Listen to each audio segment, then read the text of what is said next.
It's KSVY Sonoma 91.3 FM. Yeah. And how can they call us, honey? Because they may want to. 933-9133. Yeah. So we're very, very excited because you got to get way up to the mic here. Yeah.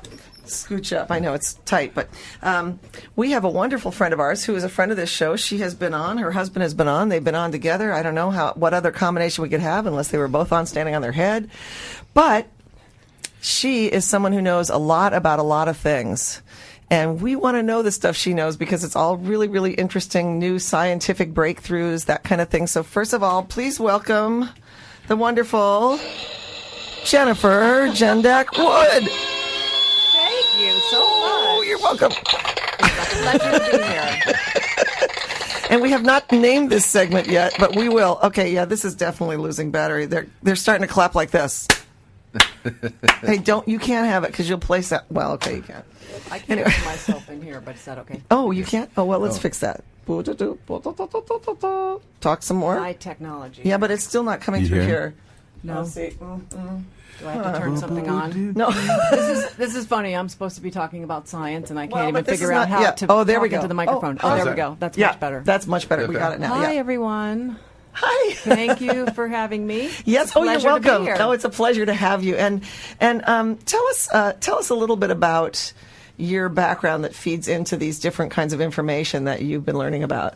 Well, I am a biomedical engineer by training, so I used to work in the medical device field, inventing medical devices, and I worked in neurosurgery and cardiovascular laser treatments of the heart, anesthesia products, all different kinds of things. And then I also did some things in environmentalism, and I like to keep up with all the latest technology that's going on. How did you get into that field? Was it kind of one step at a time, or? Well, actually, I wanted to go to medical school, so I was really into biology. I have a degree in biology and then one in biomedical engineering, but the path of medical school just didn't work out for me. So I discovered this biomedical engineering field, which was really exciting because you got to learn about how the body works and medicine, but you didn't have the lifestyle of a physician, which is quite challenging sometimes. Yeah. So Doesn't include a lot of sleep, is what I've heard. No, no, through the residency. Yeah. So I worked in biomedical engineering for about 15 years. Wow. Before moving up here.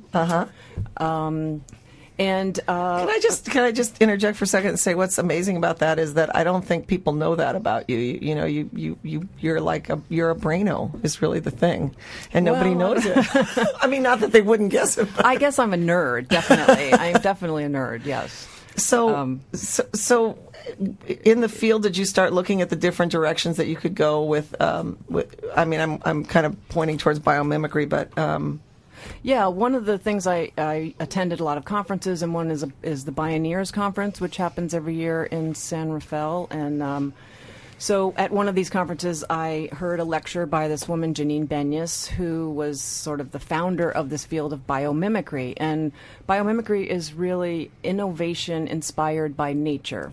So it's like looking at a leaf to design a better solar cell, because a leaf knows how to do that. And so I got really excited about this, and I ended up signing up for an 8-day workshop down in Costa Rica. And we went and we studied all these different environments and how organisms have developed these strategies to survive in the various environments. And so biomimicry is really the study of learning from nature and learning these strategies of how what kind, like water-based chemistry, for instance. Nature uses water-based chemistry. We don't do that. We use toxic chemicals because we have the ability to use fossil fuels and all this extra energy. We kind of dominate nature instead of learn from nature. So biomimicry is, in a sense, a shift in worldview. And so it's an effort to bridge biology and the way we make our world. So to teach designers, architects, engineers, things about the biological world, about nature, and really to view ourselves as part of that nature. We're not beyond the limitations of nature, really. I mean, we've been able to get away with a lot so far. Yeah. But it's But catching clearly up with it's us. catching up with us. Exactly. Yeah. Exactly. So I just wanted to give some examples of biomimicry because I don't think a lot of people really know about it. It's been around for, well, this woman, Janine Benyus, wrote the book in 1997, but not many people have heard of it. So one of the examples that we were talking about before was the Japanese bullet train. So probably a lot of people have heard of that. And it initially had its front end looking just like a bullet. They thought that would be the fastest thing. And the train it is the fastest train in the world. It goes 200 miles an hour. But they were noticing when it would come out of a tunnel, because of the air pressure changes between inside the tunnel and outside the tunnel, it created this thunderclap that was heard for half a mile. And the residents were complaining. So the chief engineer happened to be a birder, an avid bird watcher. And he was charged with redesigning the train to get rid of this thunderclap because it was really a problem. And he noticed this bird called the kingfisher, which eats fish. And so it flies from air into water, which are two very different density materials. And because of the design of its beak, it's able to go from one medium to another medium without disturbing the water because it doesn't want to scare the fish. So this engineer kind of noticed that and thought, isn't that interesting? I wonder if it's because of the design of the beak. So they did all these tests and in wind tunnels, and they redesigned the bullet train to look like the beak of a bird, the kingfisher. And in doing so, not only did they quiet the train down, but they use 15% less electricity, and the train goes 10% faster. Wow. That's incredible. Amazing. Yeah. So these kinds of things are just so fascinating when you think about nature. Life on this planet has been here for 3.8 billion years, and we've only been here for 50,000 years. Yeah. There's a few tricks that nature has developed that we could learn from. Yeah. Well, it's a wonderful, just that whole overview is wonderful enough. The idea of really moving on the pendulum away from aggressively attacking nature to get what we want to putting it on the top of the hierarchy. You know, I mean, just as you say, and say, well, it's learned it way before we learned it. It's just it almost feels like, well, yeah, you just have to do that. There's no other way around it. Right. It's this whole reverence for nature, and then the inclusion of human beings in the natural world. That we really need to operate under those same life's principles that all other organisms do. You know? But the problem with that, of course, is that all other organisms don't have excess. We're the ones who kind of capitalized on that. Right.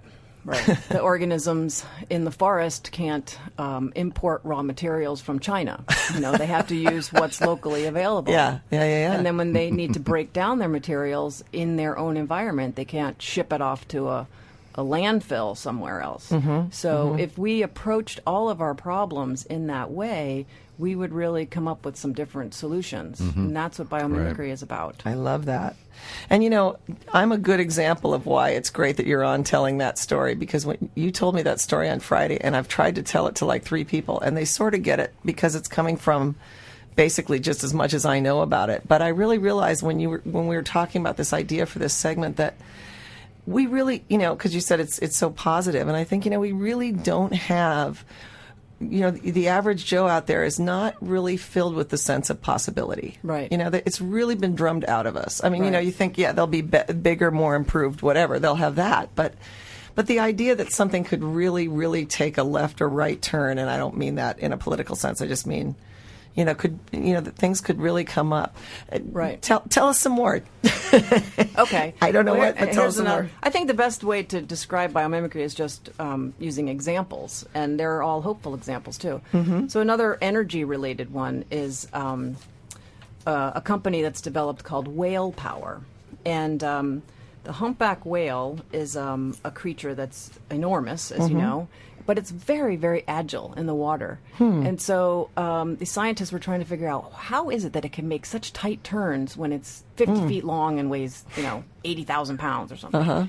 And they studied its flippers. And it's got bumps on the flippers. You've probably seen if you've ever gone whale watching. So it's not a smooth surface. And you think about an airplane wing, it's a smooth surface, and you think that would reduce drag. So they were curious about this. And it's on the leading edge of the flipper. all these bumps. So they started doing tests in wind tunnels with and without the bumps. They call them tubercles. And this irregular shape, they found, actually smooths out the water as it flows around the flipper, and it reduces drag. So they started thinking, wow, how could we apply this in the real world? And immediately thought of a wind turbine. So they started making the blades of the wind turbines with these tubercles that are just like a humpback whale, and they found that it reduced drag by 30%. 30%?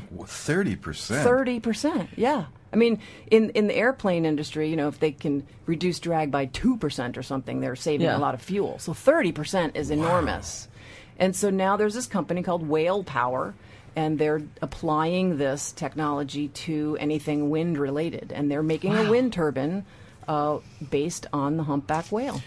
Would it have any application in propellers or any reason? Yeah, I think it would. I think it would. Now, with something like that, on some level, do they have to find out why it helps the humpbacked whale, or do they allow the magical part of nature like that to be, well, it helps here, let's try it in a wind turbine and see if it works? Like, in other words, sometimes is that loop connected without really knowing why it works?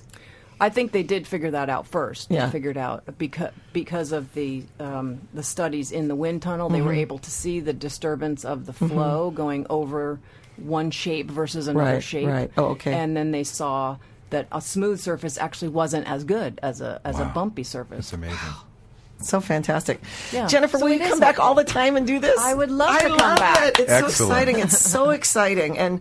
And we are just, you want things that bring hope and information and excitement, and you can do all of those here on KSVY on Guys at 5 on Mondays. Yay! Thank you for coming. Thank you for having me. Oh, you're welcome.